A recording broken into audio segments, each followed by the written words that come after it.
آج کی ویڈیو شروع کرنے سے پہلے میں آپ کو ایک ایسی بات بتانا چاہتا ہوں جو مجھے آج تک یاد ہے۔ جون کا مہینہ آتے ہی مجھے اپنے چند لاڈلے پرندے یاد آ جاتے ہیں۔ میں نے ان کے ساتھ بچپن سے وقت گزارا تھا، انہیں اپنے ہاتھ سے پالا تھا، ان کی خوراک، ان کی عادتیں، ان کی آوازیں سب کچھ جانتا تھا، اور پھر ایک دن میں نے انہیں اپنی آنکھوں کے سامنے کھو دیا۔ السلام علیکم دوستو، امید کرتا ہوں تمام بھائی خیر و عافیت سے ہوں گے اور تمام دوستوں کا جو شوق ہے وہ اچھے سے جا رہا ہوگا۔ آج میں آپ کو کوئی کتابی بات نہیں بتاؤں گا، آج میں آپ کو اپنا تجربہ بتاؤں گا۔ شاید میری یہ غلطی کسی اور کے پرندوں کی جان بچا دے۔ اس وقت میری روٹین بہت سادہ تھی۔ میں صبح جاتا تھا، دانہ اور پانی رکھ دیتا تھا مرغوں کے سامنے، پھر شام کو واپس جا کر دیکھتا تھا۔ مجھے لگتا تھا یہی کافی ہے، لیکن حقیقت میں کافی نہیں تھا۔ اس وقت نہ کھڈوں میں وینٹیلیشن تھی، نہ کوئی ترپال تھی، نہ مصنوعی سایہ تھا، نہ پانی کا خاص انتظام تھا، اور نہ ہی مجھے گرمی کے خطرات کا صحیح اندازہ تھا۔ جون کا مہینہ تھا، گرمی تقریباً 45 سے 50 ڈگری کے درمیان تھی، جیسا کہ ابھی چل رہی ہے۔ میں صبح گیا، دانہ پانی دیا، صبح کچھ نارمل لگ رہا تھا، سب کچھ نارمل لگ رہا تھا، پرندے بھی معمول کے مطابق تھے۔ میں واپس نیچے آ گیا۔ دوستو، زندگی کے بعض لمحے انسان کبھی نہیں بھولتا۔ شام تقریباً 4 بجے میں دوبارہ اوپر گیا، اور جو منظر میں نے دیکھا وہ آج تک نہیں بھولا۔ میرے لاڈلے بریڈر پرندے کھڈوں میں پڑے ہوئے تھے۔ ایک سفید ہیرا مرغا تھا، ایک چینا مرغا تھا، اور ایک مشکی مادی تھی۔ یہ سب میرے اپنے پالے ہوئے پرندے تھے، اور میں ان کے قریب گیا۔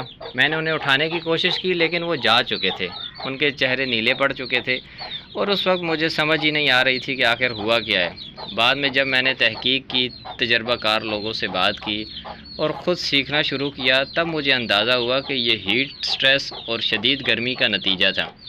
دوستو، گرمی خاموشی سے نقصان کرتی ہے۔ بہت دفعہ پرندہ بیمار نظر نہیں آتا، وہ اچانک ہانپنا شروع کرتا ہے، سانس تیز ہو جاتی ہے، پر کھول لیتا ہے، خوراک کم کر دیتا ہے، اور اگر ماحول مناسب نہ ہو تو چند گھنٹوں میں صورتحال خطرناک ہو سکتی ہے۔ اس واقعے کے بعد میں نے فیصلہ کیا کہ دوبارہ یہ غلطی نہیں دہراؤں گا۔ میں نے سب سے پہلے وینٹیلیشن بہتر کی، ہوا کی آمد و رفت کا انتظام کیا، کھڈوں پر موٹے کپڑے ڈال دے اور انہیں پانی سے گیلا کرنا شروع کیا۔ آج بھی گرمی آتی ہے، لیکن اب حالات پہلے جیسے نہیں ہیں۔ اب میں نے پہلے سے ترپال لگائی ہوئی ہے، مصنوعی سایہ بنایا ہوا ہے، کھڈوں میں وینٹیلیشن موجود ہے، موٹے کپڑے چھت پر ڈالے ہوئے ہیں، اور صبح انہیں گیلا کر دیتا ہوں، جس سے کئی گھنٹے ٹھنڈک برقرار رہتی ہے۔ اس کے علاوہ دن میں 2-3 دفعہ پانی تبدیل کرتا ہوں، کھڈوں کی زمین گیلی کرتا ہوں، مٹی پر پانی کا چھڑکاؤ کرتا ہوں تاکہ درجہ حرارت کم رہے۔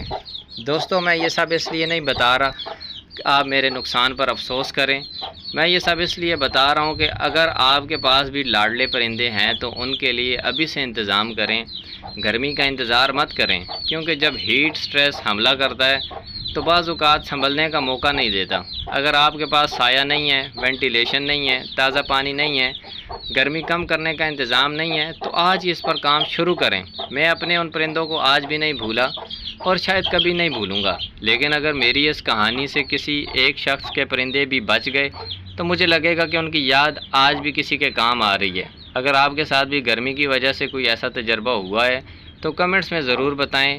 ویڈیو پسند آئے تو لائک کریں اور شیئر کریں، چینل کو سبسکرائب کر دیں۔ اللہ حافظ۔